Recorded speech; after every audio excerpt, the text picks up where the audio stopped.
Okay, so just the kind of basic stuff we know about the science of methane as, just as a gas. What is it? What does it do? What is it like? And then we'll do the politics after that, if that's okay. Tony, why don't you say something about methane? I know you can also get it from swamps. You can what? Gas that they burn off. Swamps. Swamps. Volatile. Swamps. Right. Yeah. Yes. Kind of watery places. A lot of it's locked in, and by disturbing things like peat areas and stuff like that, I believe can as well. Melting ice. I think. Permafrost. Am I right? It might be. Permafrost. Things. Yeah. I don't know. One thing. Well done, Tony. Okay, so let's go around the circle. Well, I don't know if everybody has the same circle. I suppose we don't really, do we? But I'm going to say Garth as somebody who knows more. So the next person would be in my list is Carol. Carol, do you want to say anything about? Well, the only thing I remember from the past was it was associated with oil fields, wasn't it? Ah, yes. But I did read some of the links this morning to try and get more up to date. I had no idea it had anything to do with cows in the past.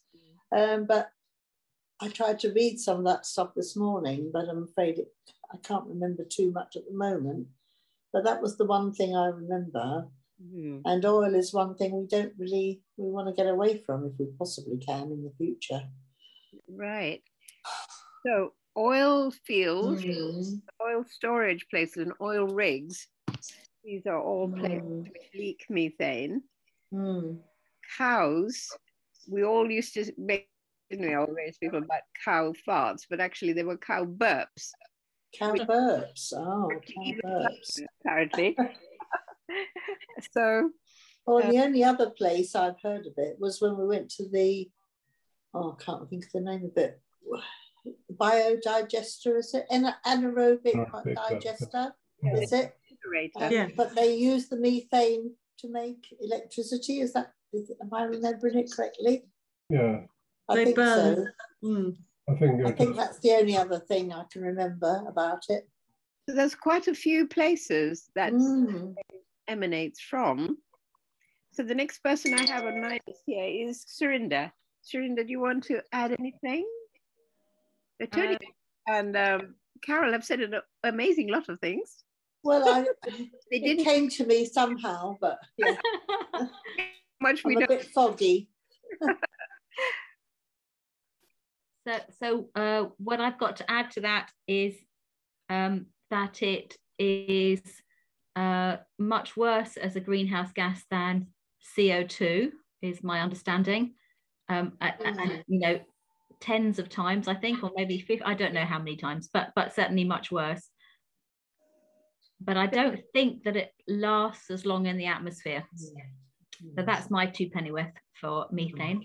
So does anybody want to comment on how many times worse it is and about lasting and all that, the whole area that Surinder Well, that was one of the things I read this morning, that it lasts for about 10 to 12 years, and then it does something and disappears.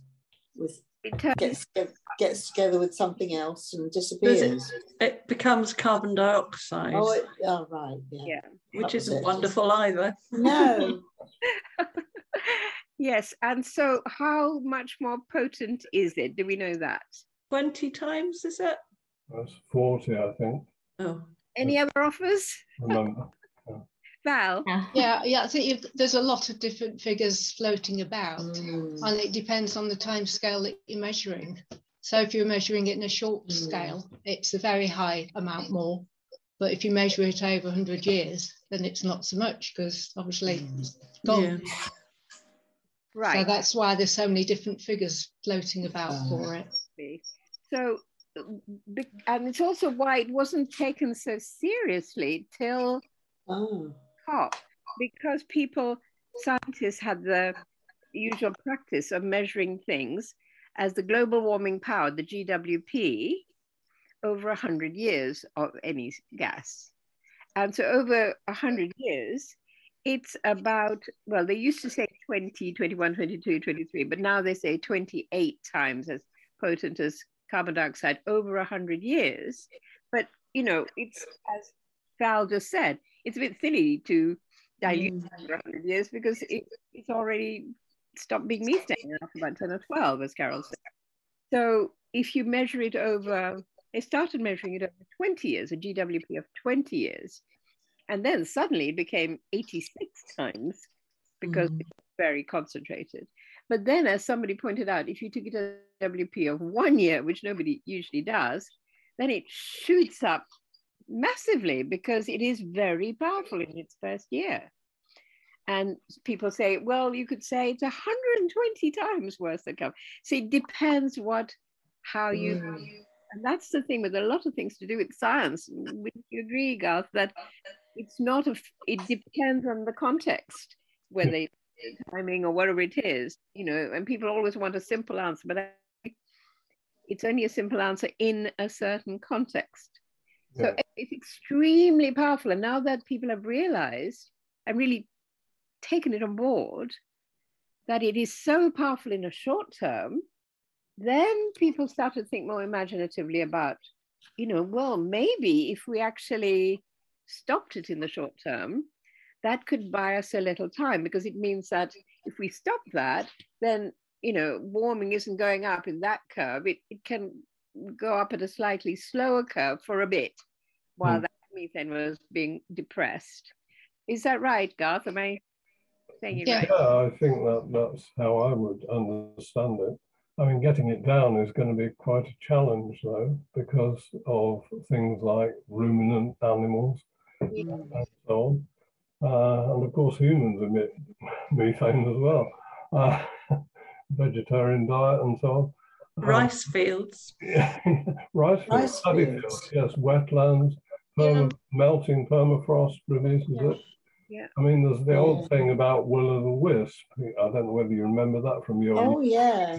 That's what I was thinking. Is that what it was? Flame appears over marshes or swamps or whatnot. That is methane burning as well. Yeah. Is it? Yeah. It's on fire. Yeah. Yeah. Great. The worry about the tundra and permafrost thawing out is also what's leaking methane. That's what I was trying to think of earlier. So if you don't slow down the global warming, you're still going to get more methane even if you stop it elsewhere. I mean, exactly, it's a sort of a vicious circle. Yeah. I mean, And let me see, Kath, you haven't said anything. Do you want to add anything about methane before we go on?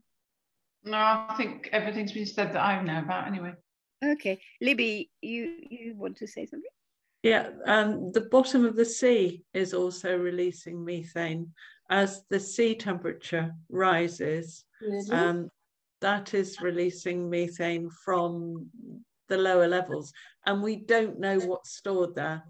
That's the problem.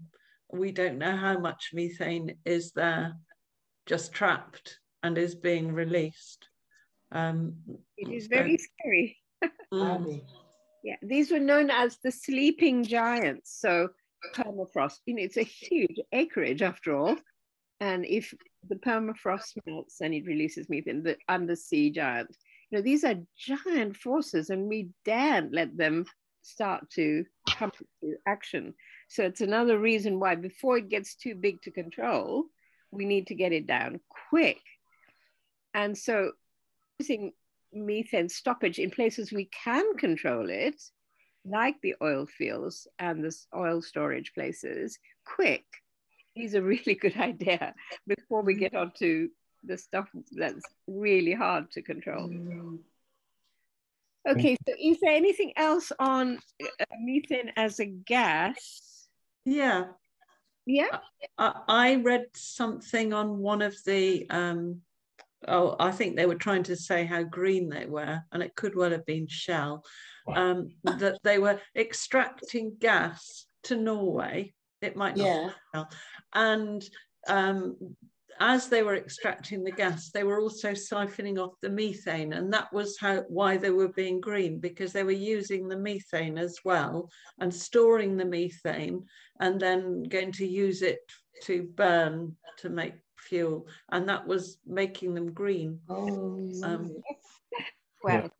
did you believe it, Libby? Well, I did get into an argument with a Conservative MP who thought it was a good idea. Oh dear. Right.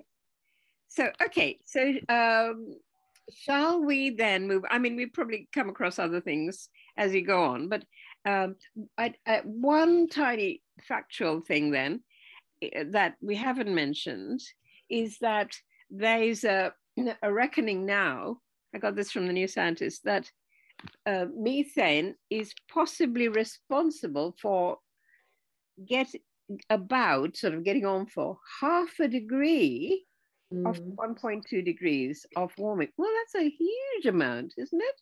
Can you say that figure again, Anuradha? About half a degree. Half a degree. Yeah, so that's 0.5 out of 1.2. That's enormous. I would think like 4 and a bit, actually, because later the same piece says if we get to 1.5, it could be about a third. So obviously, maybe it went from 4 and a bit to something. But anyway, I mean, to 0.5.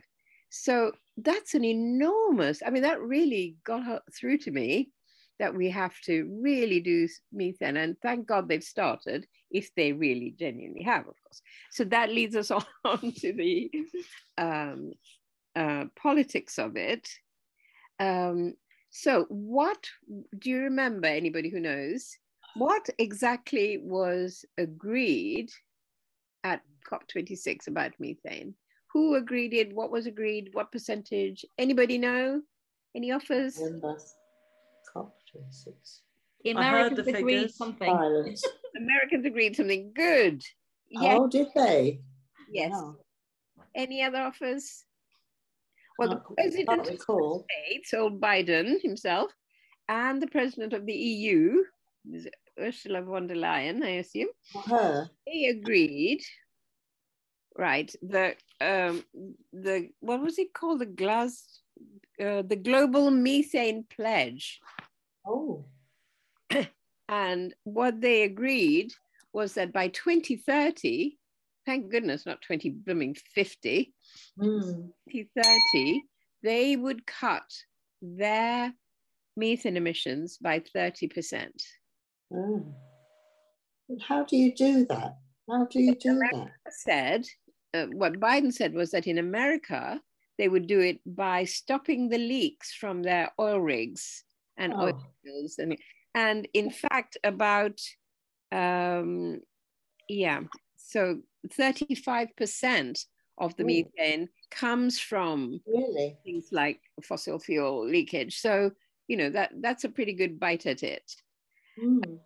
And they do a lot of fracking, of course, and that leaks methane as well. That's true.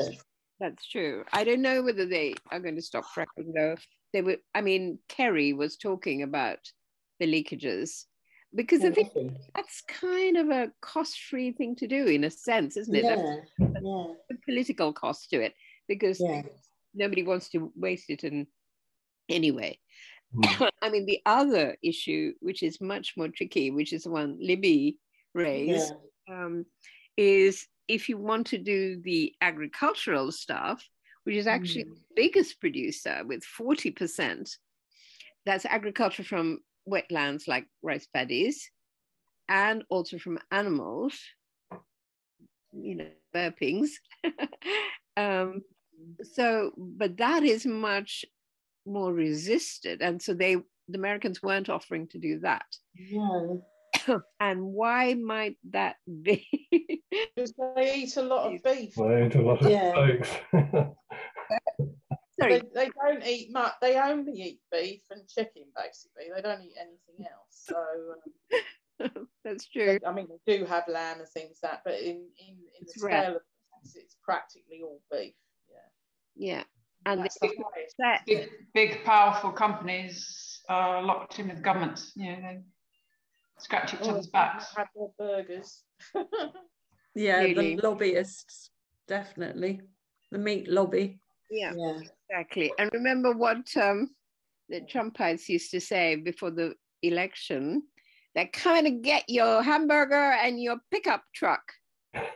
These environmentalists. And he really, I mean, it was a perfect thing to say, wasn't it? Mm. Because actually, yes, we are. Yeah. So we can't even say we're not. We had a talk Garth arranged with the science group from a professor, and was it Reading University, Garth? Yes, it was, yeah.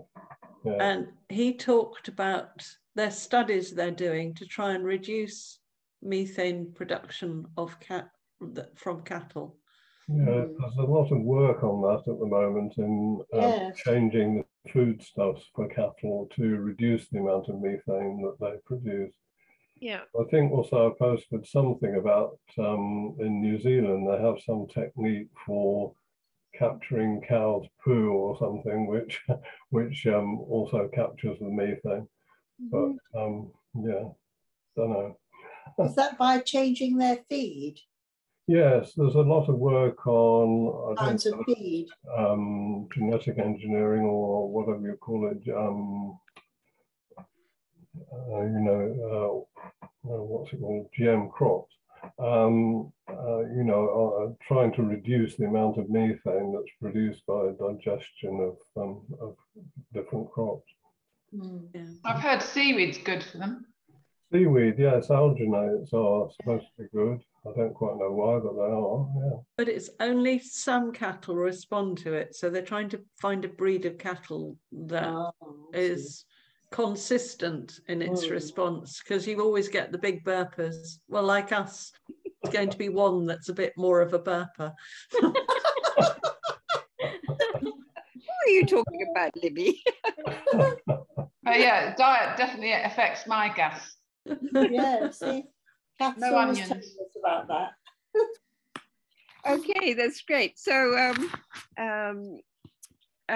right. So, what else do we know about the agreement? Anything? Nothing. No. Sorry. How many countries signed up at COP immediately? I think it was 80. Let me just check. Wow. Yeah. 80? Yeah, which is good. And since then, more have joined up, I believe. So I think it's 109 or something now.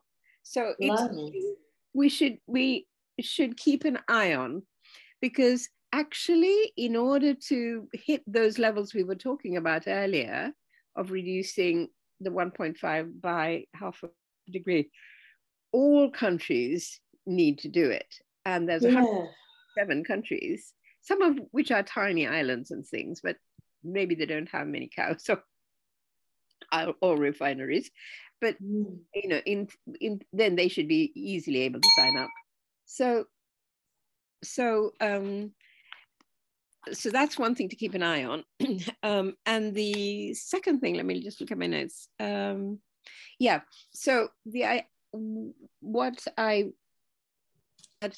Ideally, all the countries need to sign up to 40%, not 30% by 2030. Obviously, 50% would be better by 2030, but aim for 40. So we're still short of some countries, and we're still short of 10%, even from the EU and the US. And, you know, that may be to do with the cows, which is a big political headache.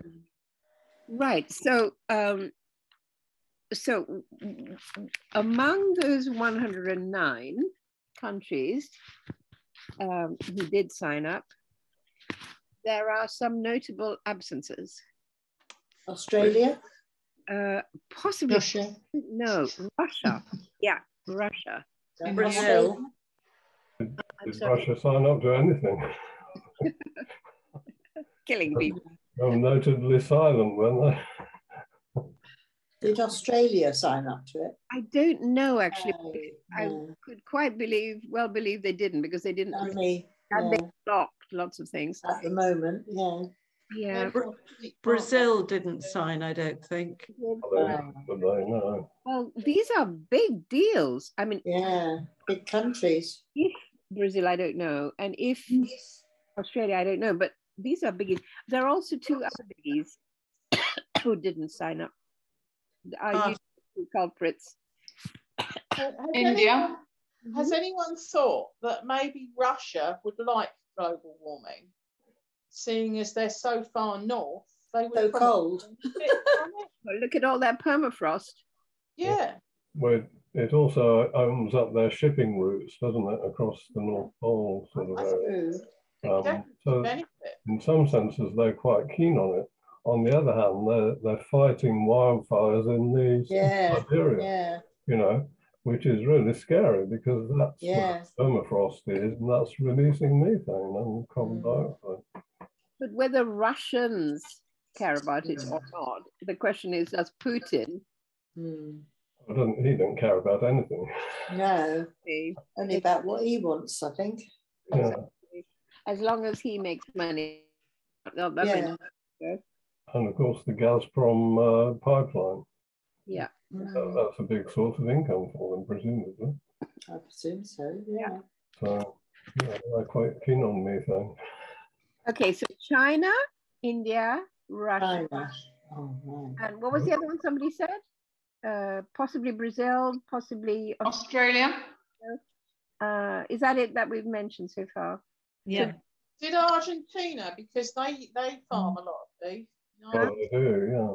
Well, these are things, if somebody wanted to carry on and check out, see if those other ones, you know. I know that China, India, and didn't, and that they unfortunately are the world's top 3 belchers of methane, unfortunately. So they haven't signed up. But possibly those other 3 you mentioned, Argentina, Brazil, and Australia, if somebody wanted to look it up, that would be helpful, and we could do a little report back before the next one, next time we meet. So what else did COP26? Yeah, by the end of COP26, there were 109 signatories, which is good, but not the biggies. 109 were collectively responsible for about half the global methane. So half the global methane emitters signed up to do 30% by 2030. So what we need is all of them to do 40 to 50% also by 2030. Oh, yeah. Did you say 50 or 40? Well, at least 40, hopefully 50. Presumably, rice paddies are a big problem in Asia, really, aren't they? Well, yes. What about the rice-eating people? Staple diet. They are trialing different methods of growing rice. Yeah, with much water. Yeah, that uses less water, Really? and causes less methane. And so they're trialing different types of rice to see whether and they're growing it not in the low-lying lands, because the low-lying lands are at risk of sea level rise as well. So they're going higher up to see if they can combat methane and the rising sea level. And so China is actually working on this, even though they're not signed up. Yeah. So that's great. Thanks, Libby. They're probably having to, in terms of their food production capability, aren't they? They're having to think about it.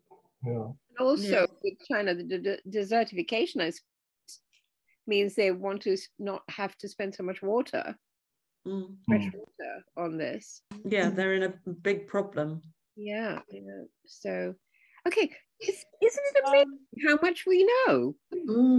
Well, bits and pieces joined together. I bet we thought we knew hardly anything. I've just looked up Argentina.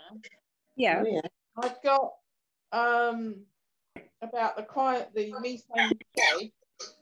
MEF members, including European Union, Argentina, Indonesia, Italy, Mexico, and the UK and the US, indicated their intention to join the pledge. Oh, so Argentina have? or they've indicated. Yeah, they say they will. Depends when they wrote this, I suppose. Yeah. Is there a date on there? 23rd of September. Okay, so that's before COB. Oh, yeah. Mm. Yeah. Oh, well, perhaps they have signed. Yeah, that'd be good. Great. Yeah. Find another one. The big stakeholders. Sorry, Gus. The big stakeholders. Very funny, very witty. Right, so, okay, so we've only used up half an hour of our time. In the next half hour, or up to next half hour, one thing I would like to know is Libby sent a thing, I don't know if you all saw it, about American farmers and a kind of what sounded to me a pretty unconvincing argument why somehow having cattle was better for the environment. Yeah, I think I read that. I wonder if you could explain it to us, Libby, and also... Well, I struggle to understand it because they talk about different types of methane, but all methane is the same, whether it comes from a cow's stomach or an oil field, it's still methane. But they're saying that cattle methane is less harmful because it comes from the carbon atoms that they've eaten, and it goes back to making carbon dioxide. So it's all in the cycle. And I've read the article, and I really struggle with the argument. The trouble is, the argument looks very, very good. And other people looking at it will read it and say, oh, steak's fine, because methane isn't that bad. And that's my worry. I don't understand enough of the argument to be able to argue against it. Well, I was trying to explain it to Peter, and I just could not make head or tail of it. And it sounded a bit like, they said, oh, well, plants draw down carbon dioxide, and somehow that becomes methane or something once the cows eat the plant.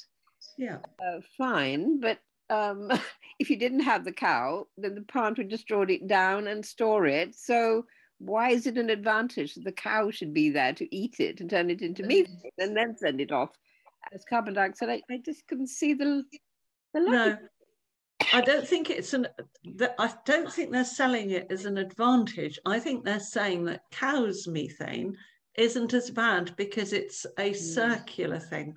Well, so you could also argue, I don't argue like this, but you could argue that, getting them from oil and gas fields is a circular thing, because many hundreds of millions of years ago, these gas fields were laid down and the methane happened. And now we're just releasing it again, a little form again. So it's the same argument, but it's a smaller cycle from what I can see. And Val, have you got any sense in it? Yeah, that thing about the cycle length, that's exactly it, because the fossil fuels are adding, whereas anything coming out of animals is part of your natural cycle, and it's a shorter length. Biomass burning is kind of in the middle, because trees live a lot longer, so that's why that is worse than cattle, but not as, perhaps arguably not as bad as fossil fuels. But the bottom line is there's too many cattle. Like the population has multiplied by 10 in just a few decades, and it's the biomass burning. It's too much. We haven't got the land capacity, and the argument is valid for small amounts, or but not the amounts that we're using. Sustainable Food Trust is all quite happy with sustainable agriculture and regenerative agriculture, but they say no, we have to reduce meat consumption quite a lot, because we've got so many cattle and sheep, far more than we need. Yeah.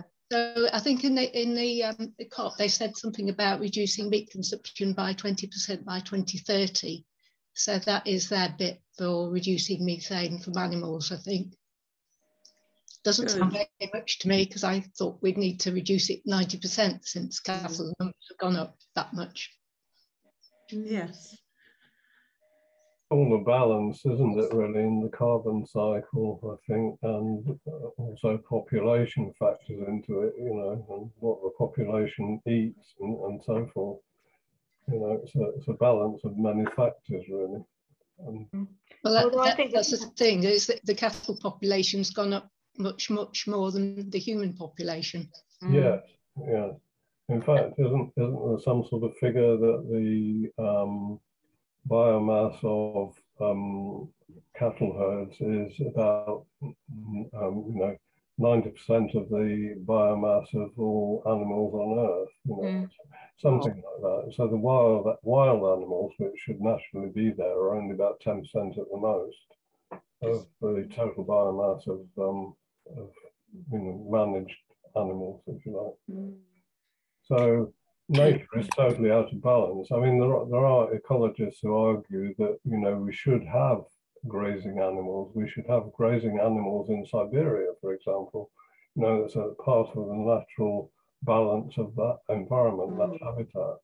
But when you totally unbalance the habitat by having managed herds of animals, then that's when things go wrong. Gosh. Yeah. There's also elimination of predators. You know, the top predators tend to reduce the biomass of things like deer and so on, other foraging ruminants. So getting rid, you know, man getting rid of predators is a bit of a problem, which is why part of rewilding is trying to reintroduce predators, for example, in Scotland. Right. That's really interesting. So we have to look at the bigger picture, really. Yeah, it's the whole hierarchy of life on Earth, really. Yeah. So, I think we also have to look at population in terms of which of the population is eating more meat, because actually it's a very small a very small percentage of the population of the world is causing this huge increase in meat eating. That's why you know that there's, I don't suppose there's really very much beef eaten in India. No. Especially the sacred cows. And it, you know, the amount of meat eating increases with wealth and Westernization, really. Yeah. You know, if we were all to eat the diet of the 90% of the world, we wouldn't have a problem with our meat consumption adding to our methane problem, I don't think. We still have cows in India because they have them as a status symbol, don't they? So yeah. Not as much as we do. Probably. It's quite alarming, a cow in the middle of the motorway. Yeah. And I remember in the old development days, the Westerners coming will always say, why don't, you know, they're hungry, why don't we just kill them and eat them? And actually, looking back, thank goodness they didn't, because then they'd increase the herds and so on and so on. Okay, so we've got 20 minutes or up to 20 minutes left. So one question I had, but I don't know if anybody else has other questions, is can we find out if the UK is one of the signatories or not, now that we're not in the EU? I sent a link just now to the WhatsApp. Right. An article that lists them all. Oh, right. Well, can somebody glance down and see? Because, you know, that's the bit we can maybe affect how we can keep the UK accountable to what it's promised, or promise if it hasn't, or whatever, you know?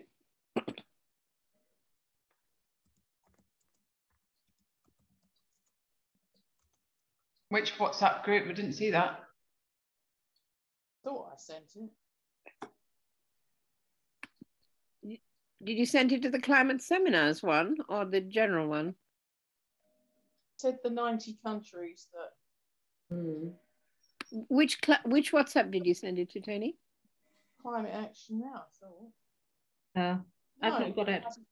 It hasn't come up, darn. I'll try and find it again. Yes, we have. So farming. We have signed up. We have signed up. Yeah, farming. Yeah. Because there's a report saying farming must not become methane emissions scapegoat. So this is a farming magazine who's saying this. Right. Protecting themselves quick. Exactly. Yeah. Right. I mean, I think there's been quite a lot of discussion about it in the industry, because there have been things on Country File and other country magazine things on the television. You know, they've discussed it quite a lot. What about our lands and our other things? We don't have a lot of oil rigs, do we? No. Anymore? I've just Not asked. anymore. I've just asked Richard to tell me how they manage their methane leakage at Fawley. Oh. Insider knowledge.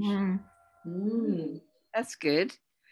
Where does he work? Fawley, what's that? It's the ExxonMobil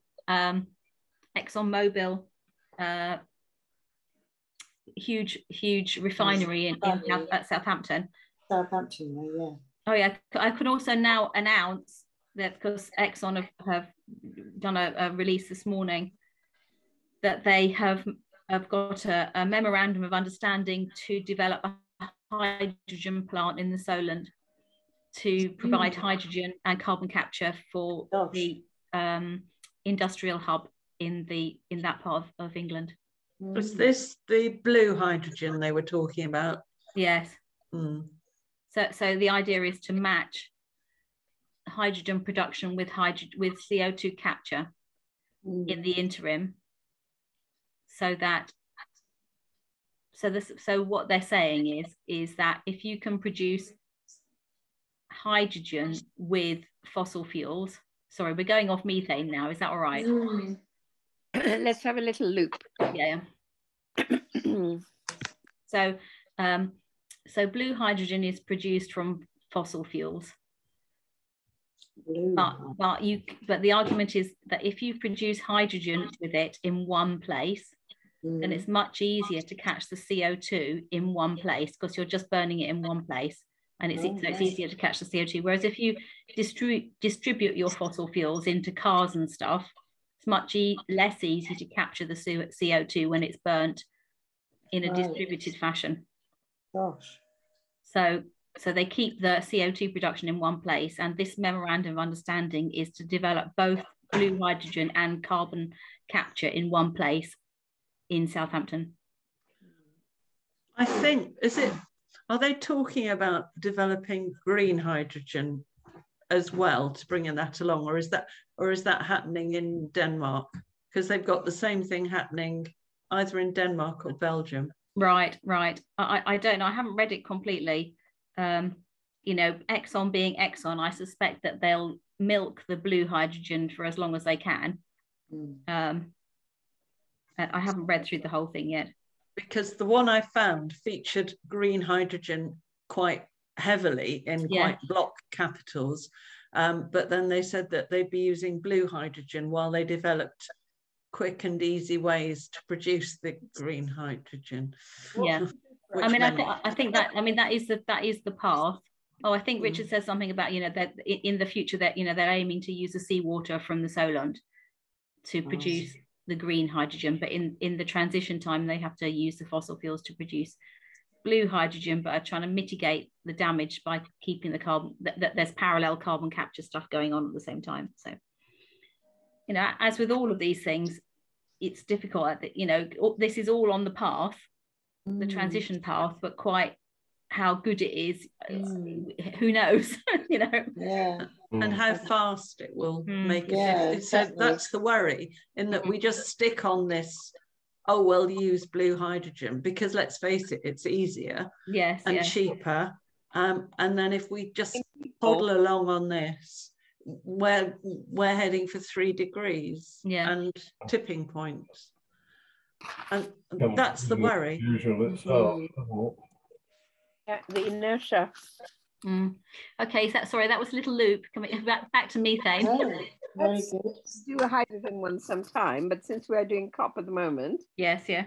Yeah. I would say an interesting thing. The IEA said that having analyzed the pledge at COP, they said that its impact on warming by 2050 would be equivalent to immediately switching off all of today's cars, trucks, ships, and planes to zero carbon energy.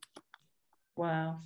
So, you know, it is really worth going for, rather than, I mean, they call it the Cinderella gas because people used to look at carbon dioxide because that was what was doing most of the bad work, and nitrous oxide, because even though there was less nitrous oxide, it was so many thousands of, you know, times or hundreds of times more potent that, as you all remember from the quiz we did 2 years ago, that they looked at those two as the two ugly sisters, and then the Cinderella was methane, and you realize that Cinderella is really powerful too now.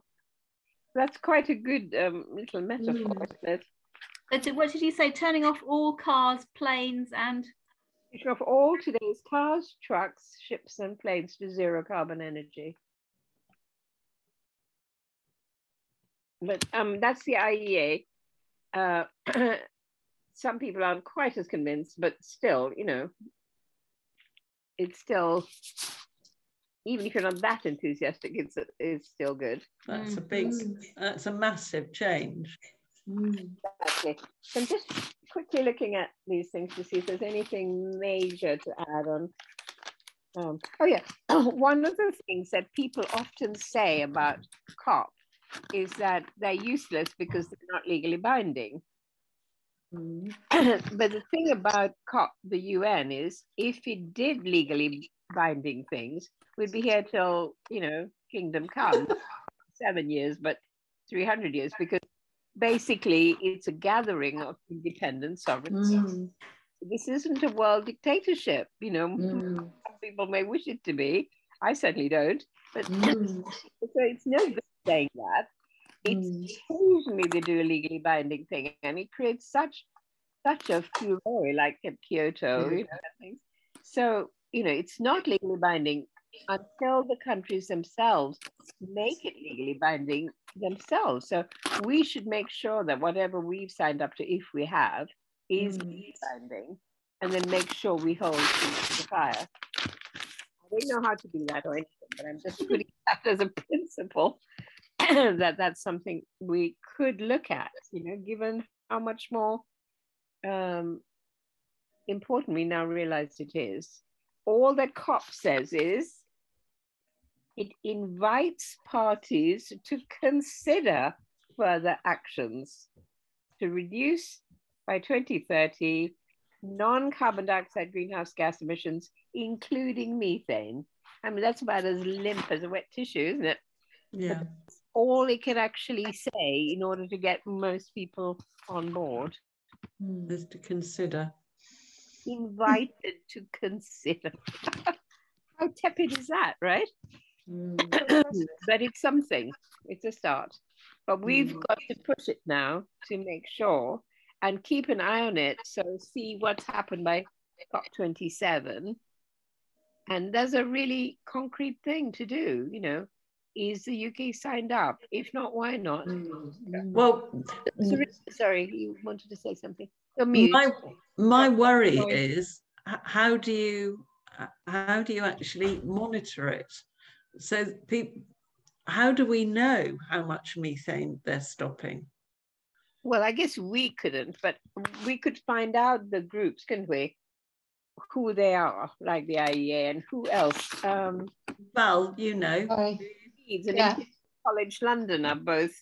I don't know quite about measuring it, but there's a lot of satellites are going up. Several countries have got satellites that are monitoring methane from space, and that's been ramped up. And if you can spot the bigger methane leaks, that's massive. You know, you have proof. If you've got proof, you can have enforcement. So the methane leaks, they're the ones that are burning, presumably. That's how they see them. Well, I don't know. It might be part of. I don't know how they dissect it, but they can visualize it with the satellites as plumes coming from the bigger leaks.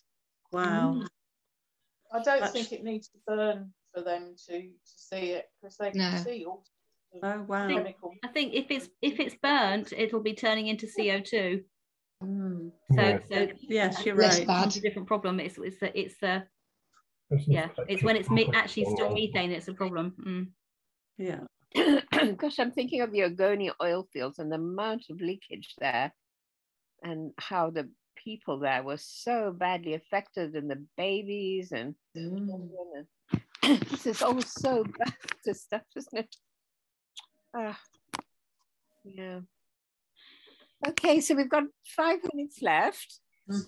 Anything anyone wants to add about methane, about it, or about the politics of it, or about what we should or could do about it, or anything like that? Well, locally, we could, but I'm nervous of this, but we could suggest that people eat less beef.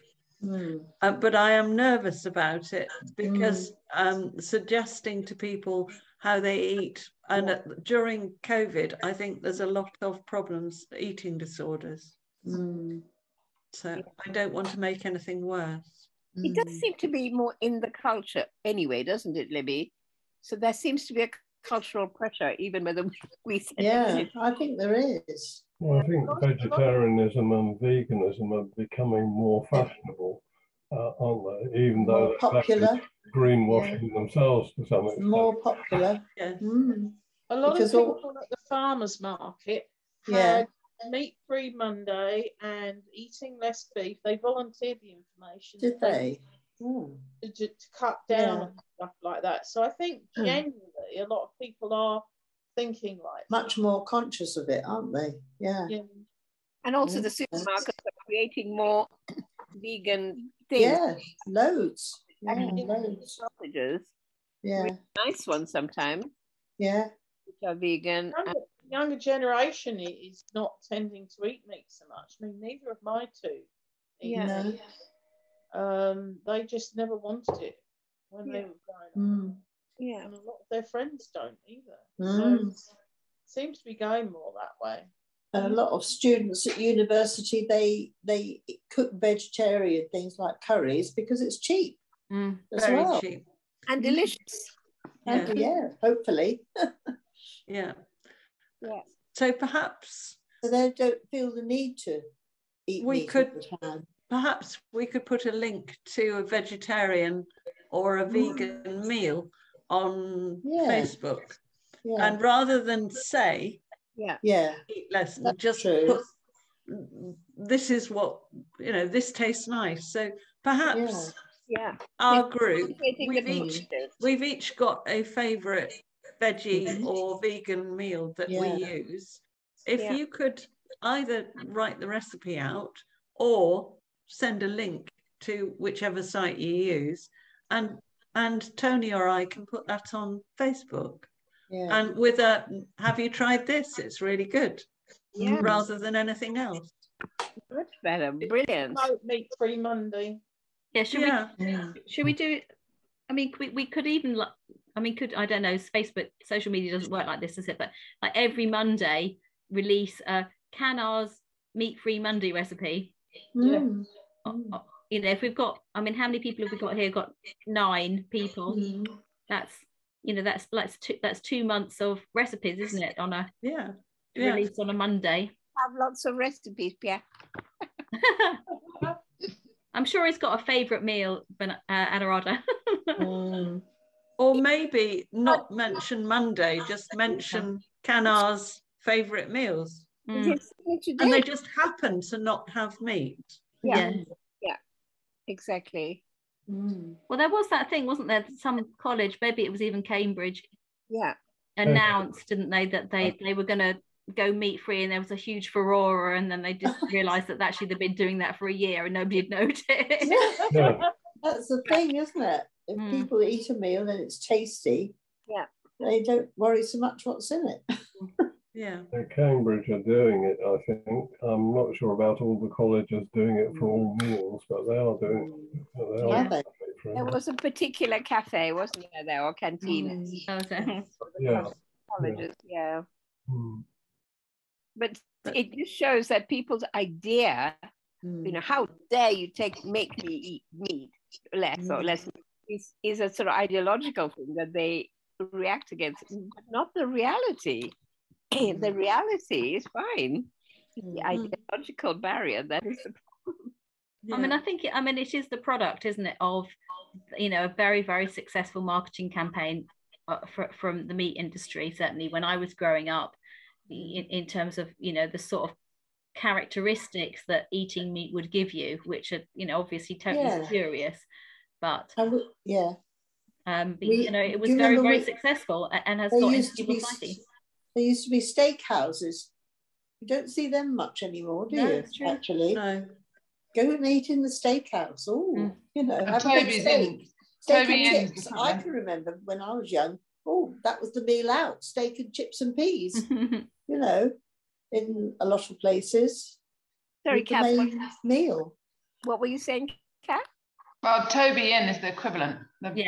Carveries with about 5 different meat dishes to choose from.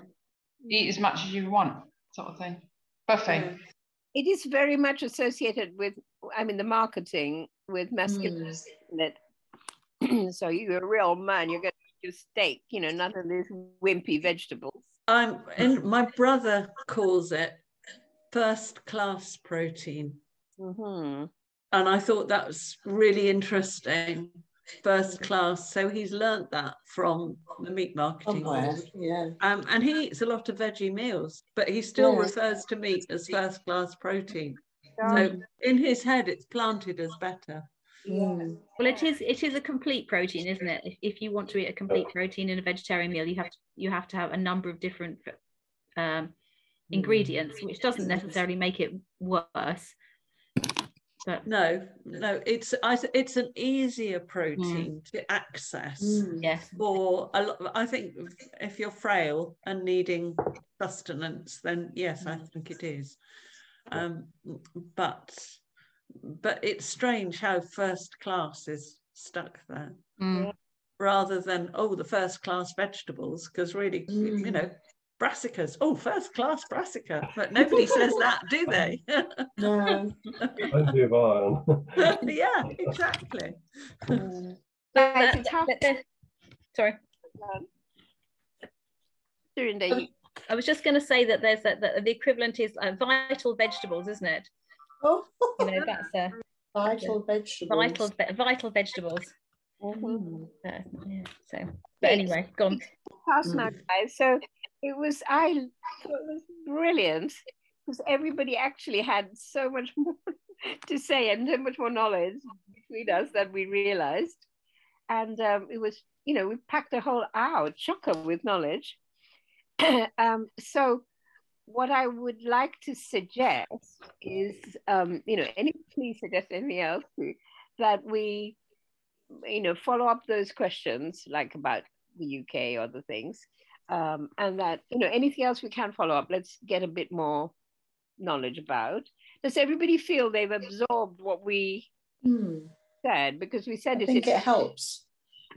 Yeah. It helps rather than reading something in isolation and only retaining part of it. It helps. Yeah. And we'll also ask Peter to circulate this on the climate seminar list. So we can always go back and look at what we said if you forget something. But do keep researching anything else of the things we've said so we can add.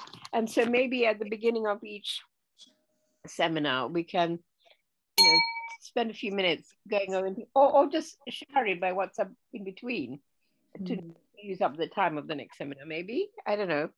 Okay. Thank you, Anurana. For coming. It's been brilliant. Okay. All right. Thank you. Bye-bye, Peter. Bye then. Bye. Thank you.